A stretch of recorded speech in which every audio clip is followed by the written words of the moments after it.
అనకాపల్లి జిల్లా చోడవరం గోవాడ షుగర్ ఫ్యాక్టరీని డిస్టిలరీ యూనిట్గా మారుస్తామని ఎమ్మెల్యే కేఎస్ఎన్ రాజు తెలిపారు. ఇక నుంచి రైతులు చెరకు పంటలకు బదులుగా మొక్కజొన్న పంట సాగు చేయాల్సి ఉంటుందని సూచించారు. చెరకు రైతులను గోవాడ షుగర్ ఫ్యాక్టరీని ఆదుకుంటామని, లాభాల బాటలో నడిపిస్తామని భరోసా ఇచ్చారు.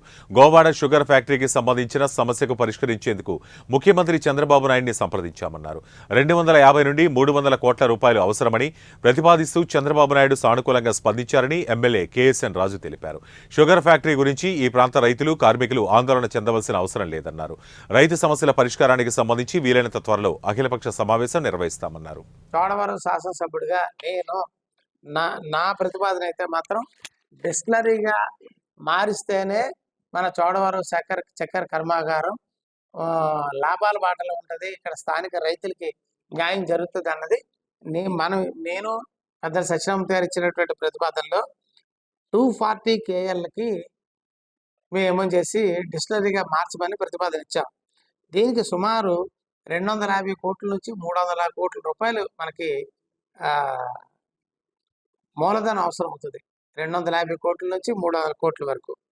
అలాగే దీనికి ఏమని చెప్పేసి మొక్కజొన్న బ్రోకెన్ రైస్తోని డిస్టిలరీ నడపడానికి అవకాశం ఉన్నది. దీనికి ఏమని చేసి ఎక్కడెక్కడ క్లియరెన్స్లు కావాలి, లోన్ ఏమని చెప్పేసి గవర్నమెంట్ ఆఫ్ ఇండియా కేంద్ర ప్రభుత్వం షుగర్ ఇండస్ట్రీని రివైవ్ చేయడం కోసం సుమారు ఒక 7-8 వేల కోట్లు 10,000 కోట్ల వరకు ఒక రివాల్వింగ్ ఫండ్ పెట్టింది. దాంట్లో భారతదేశంలోనూ సహకార చక్కెర కర్మాగారాలు అనుకోండి, చక్కెర కర్మాగారాలన్నిటికీ కూడా పూర్వవైభవం తీసుకురావడానికి ఈ డబ్బుని లోన్ రూపంలో 6% వడ్డీతో రుణాలు ఇవ్వడానికి కూడా వారు ఆలోచన చేశారు కేంద్ర ప్రభుత్వం.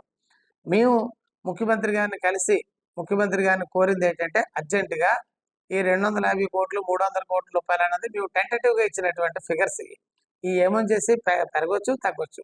ఎగ్జాక్ట్గా ఒక నిష్ణాతుల చేత ఒక DPR detail project report distillery పెట్టడం కోసం చోడవరం చక్కెర కర్మాగారంలో నాట్ ఓన్లీ డిస్టిలరీ అంటే డిస్టిలరీతో పాటు బాటిలింగ్ యూనిట్ కూడా పెడితే ఇక్కడ మనకేమని చెప్పేసి మొత్తం బాటిలింగ్తోనే పూర్తిగా తయారై పైకి వచ్చేటట్టుగా ఉండాలి తప్ప మళ్ళీ డిస్టిలరీ తయారు చేసి దాన్ని ఏమని చెప్పేసి ఆ రా మెటీరియల్ని మళ్ళీ మనం వేరే ఎవరైతే లిక్కర్ ఇండస్ట్రీ ఉన్నారో వాళ్ళకి ఇచ్చేటట్టు కాకుండా చేయాలండి.